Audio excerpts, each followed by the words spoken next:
Hello everyone, দা ultimate solution থেকে আমি তোরা চ্যাটার্জি। আজকে নিয়ে এসেছি মা লক্ষ্মীর একটি রেমেডি, যেটা এই মুহূর্তে আপনাদের যদি খুব টাকার প্রয়োজন হয় এই রেমেডিটা করে দেখতে পারেন।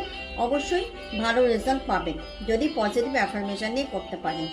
একটি লাল ঘট, মাটির ঘট বাজার থেকে কিনে নিয়ে এসে তার মধ্যে আধ ভাঙা, যেন ভাঙা না হয়, ঠিক আছে, ভাঙা না হয় এরকম কিছু চাল, কিছু সবুজ মুগ ডাল এবং একটির উপরে কয়েন রেখে মুখটা ভালো করে লাল কাপড় দিয়ে বেঁধে দেবেন।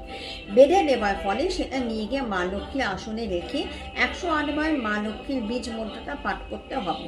করার পর যখন হয়ে গেল তখন সেই ঘট বা যেটি আপনি মাটির যে জিনিসটি রেখেছিলেন সেটা নিয়ে গিয়ে আপনার ব্যবসার জায়গায় রাখবেন বা আপনার যেখানে টাকা ফ্লো হয় সেখানে রাখবেন। তারপরে ম্যাজিক দেখবেন কি হয় এবং টাকাটা কিন্তু আপনার খুব তাড়াতাড়ি